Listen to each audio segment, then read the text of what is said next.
மத்திய இணையமைச்சர் திரு பொன் ராதாகிருஷ்ணன் அவர்கள் தொலைபேசி வாயிலாக இணைந்திருக்கிறார். அவரிடம் பல விஷயங்களை நாம் கேட்டு பெறலாம். வணக்கம் திரு பொன் ராதாகிருஷ்ணன். தற்போது முதலமைச்சர் ஒரு அறிவிப்பை கொடுத்திருக்கிறார். இதற்கான ஒரு அவசர சட்டம் வரப்போகிறது.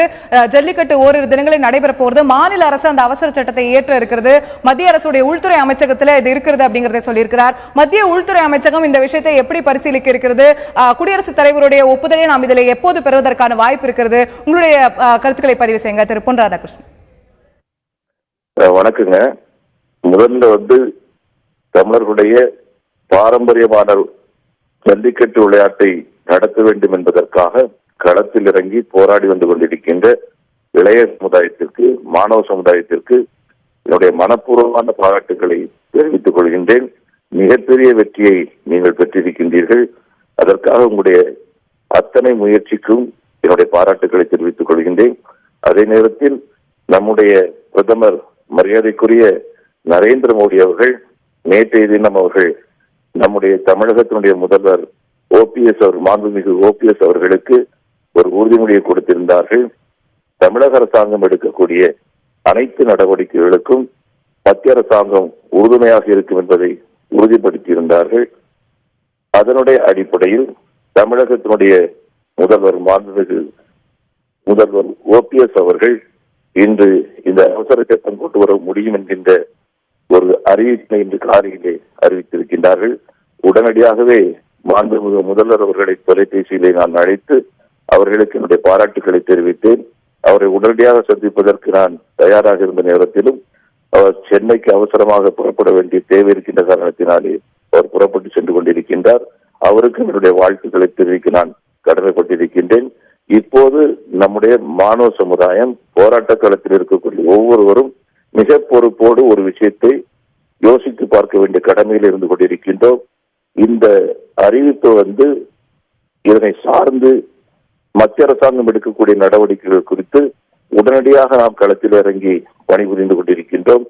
தற்போது 10 மணிக்கு சுற்றுச்சூழல் அமைச்சரை சந்திப்பதற்கு நாம் அனுமதி வாங்கியிருக்கின்றோம். அவரோடு சந்திக்க இருக்கின்றோம்.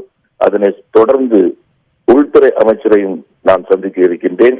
அதோடு கூட என்னென்ன நடவடிக்கை எடுக்க வேண்டுமோ அது குறித்து அனைத்து விஷயங்களிலும் முழு கவனத்தை கொடுத்து இந்த அவசர சட்டம் வரும்போது அது முழுமை பெற்றதாக அமையக்கூடிய வகையில் நாம் முயற்சி செய்வோம். ஆனால் ஒன்றே உங்களுக்கு தெரிவிக்க நான் கடமைப்பட்டிருக்கின்றேன். இதில் நான் திருப்திப்பட்டு விட்டேன் என்று நான் உறுதியாக சொல்ல மாட்டேன். என்னை பொறுத்த வரைக்கும் ஒரு முழுமையான வடிவம் கிடைக்கக்கூடிய வகையில் அனைத்து முயற்சிகளையும் தொடர்ந்து செய்வேன் என்பதையும் நம்முடைய தமிழ் சொந்தங்கள் அத்தனை பேருக்கு நான் தெரிவிக்க நான் கடமைப்பட்டிருக்கின்றேன். இப்போது என்னுடைய வேண்டுதல், ஏற்கனவே தமிழகத்தில் மிகப்பெரிய வறட்சி ஏற்பட்டு விவசாயிகள் எல்லாம் மிகப்பெரிய அளவில் பாதிக்கப்பட்டிருக்கின்றார்கள். அது மட்டுமல்ல, நம்முடைய நியாயமான அறப்போராட்டத்தின் காரணமாக தொடர்ந்து சாலைகள் பாதிக்கப்பட்டிருக்கின்றன, ரயில்கள் பாதிக்கப்பட்டிருக்கின்றன. பயணிகள், நம்முடைய தமிழ் மக்கள் பல இடங்களுக்கு போக வேண்டிய அவசர தேவைக்கு போக வேண்டிய விஷயங்கள் நிறுத்தி வைக்கப்பட்டிருக்கின்றது 3 நாட்களாக. தயவு செய்து நம்முடைய தமிழ் சொந்தங்கள், நம்முடைய மாணவ சமுதாயம், இளைய சமுதாயம் இதையெல்லாம் மனதிலே கொண்டு உங்களுடைய போராட்டம் வெற்றி பெற்றிருக்கின்றது. ஆகவே இனி நம்முடைய மற்ற தமிழர்கள் அவருடைய தேவைகள் பாதிக்கப்படாத அளவுக்கு நீங்கள் நல்ல முடிவுகளை எடுக்க வேண்டும். உங்களுடைய போராட்டத்தை கைவிட வேண்டும். 2 நாட்களுக்குள்ளாக, நிச்சயமாக 2-3 நாட்களுக்குள்ளாக நிச்சய செய்தி கிடைக்கும் என்கின்ற வேண்டுதலை உங்களுக்கு வைக்க நான் விரும்புகின்றேன். ரைட். திரு பொன் ராதாகிருஷ்ணன், நிச்சயமாக இதற்கு பிறகும் தொடர்ந்து உங்களுடைய முயற்சிகளை எடுத்து இதற்கு ஒரு இறுதி வடிவம் கொடுக்கும் வரை இதற்கான ஒரு விஷயங்களில் ஈடுபட்டிருப்பேன் என்ற உறுதியை நீங்கள் தெரிவித்திருக்கிறீர்கள். மாணவர்களுக்கான உங்களுடைய கோரிக்கையும் தெரிவித்திருக்கிறீர்கள். இந்த ஒரு விஷயத்தில் நேற்றே நம்ம பார்த்தோம், பீட்டா போன்ற அமைப்புகள் ஒரு அவசர சட்டம் வறுமையானால் உடனடியாக நாங்கள் நீதிமன்றத்திற்கு செல்வோம் என்று நேற்றே கூட அவர்கள் அறிவித்திருந்தார்கள். அப்படி இந்த அவசர சட்டம் வந்த பிறகு அவர்கள் உடனடியாக நீதிமன்றத்திற்கு செல்வார்களே ஆனால் அதை நீதிமன்றத்தில் இந்த வழக்கை எதிர்கொள்வதற்கு, சட்ட ரீதியான விஷயங்களை எதிர்கொள்வதற்கும் மத்திய அரசாங்கம் தயாராக இருக்கிறதா திரு பொன் ராதாகிருஷ்ணன்? உடனடியாக ஏற்கனவே தயார் நிலையில் இருக்கிறாங்க. வழக்கு நல்ல முறையில் நமக்கு போயிட்டு இருந்திருக்குது. நீங்க இப்ப சொல்லக்கூடிய அதே அச்சம் தான் நமக்கும் இருக்குது. ஏன் மத்திய அரசாங்கம் இந்த சட்டத்தை கொண்டு வரவில்லை அந்த கேள்விக்கு நான் 1 வருஷமா நான் இதை திரும்ப திரும்ப திரும்ப திரும்ப நான் சொல்லிட்டு வந்துட்டு இருக்கேன். ஏன் மத்திய அரசாங்கம் தயங்குது அப்படின்னு சொன்னா, கடைசி நிலையில் இருக்கக்கூடிய அந்த வாய்ப்பை முதல்ல நாம தட்டி தள்ளக்கூடிய அளவுக்கு நாம செய்யக்கூடாது. இப்போ மாநில அரசாங்கத்துல வந்திருக்குது, அதுல சொன்னா அதுக்கு பின்னாடி என்ன பண்ணணும் அதெல்லாம் கூட நம்ம மனசுல வச்சுதான் நாம கவனமாக நடந்து கொண்டிருக்கின்றது. அதனால எதை பற்றியும் கவலைப்பட வேண்டிய அவசியம் கிடையாது. பீட்டா அமைப்பை பற்றி நாம ஒரு வெளிநாட்டை சேர்ந்த ஒரு அமைப்பு நம்ம நாட்டுல ஒரு இது பண்ணிட்டு இருக்கிறாங்க. அதுல நாம கவனத்தில் கொள்ளுகின்றோம். அதெல்லாம் அதுல இருக்கக்கூடிய பல்வேறு விஷயங்கள் கவனத்தில் கொள்றோம். இன்னைக்கு அமைச்சர் ஏற்கனவே அமைச்சர்கிட்ட இது சம்பந்தமாட்டு நாம் பேசியிருக்கிறோம். அவங்களுக்கும் எல்லா விஷயங்களும் தெரியும். இப்ப நாம பேச போகக்கூடிய விஷயங்களும் எல்லாமே தெரியும். ஆகையினால முழு நம்பிக்கை நாம வைக்கணும்.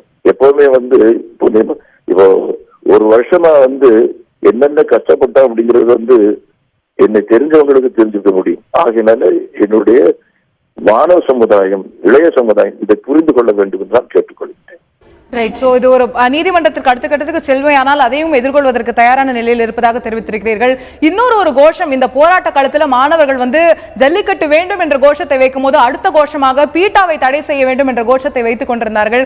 அதற்கான பரிசீலனை எதுவும் அரசாங்கத்திடம் இருக்கிறதா? அந்த மாதிரியான விஷயங்கள் எதுவும் நடைபெறுவதற்கான வாய்ப்பு இருக்கிறதா திரு பொன் ராதாகிருஷ்ணன்?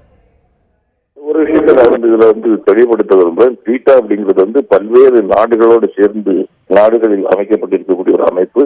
அது ஒரு போர்வையில இருந்துகிட்டு இருக்குது. அதாவது மிருகவதை தடை செய்வதற்கான ஒரு போர்வையில இருந்துகிட்டு இருக்குது.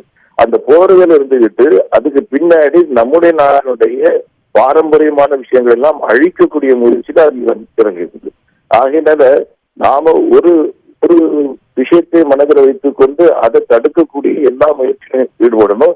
இன்னொரு நேரத்துல அகில இன்டர்நேஷனல் லெவலில் இருக்கக்கூடிய பல்வேறு விஷயங்கள மத்திய அரசாங்கம் கவனத்தில் கொள்ள வேண்டிய விஷயம் இருக்குது. அதனால அது இந்த ரெண்டு விஷயத்தையும் மனதில் வைத்துக் கொண்டு நிச்சயமாக மத்திய அரசாங்கம் செயல்படும்.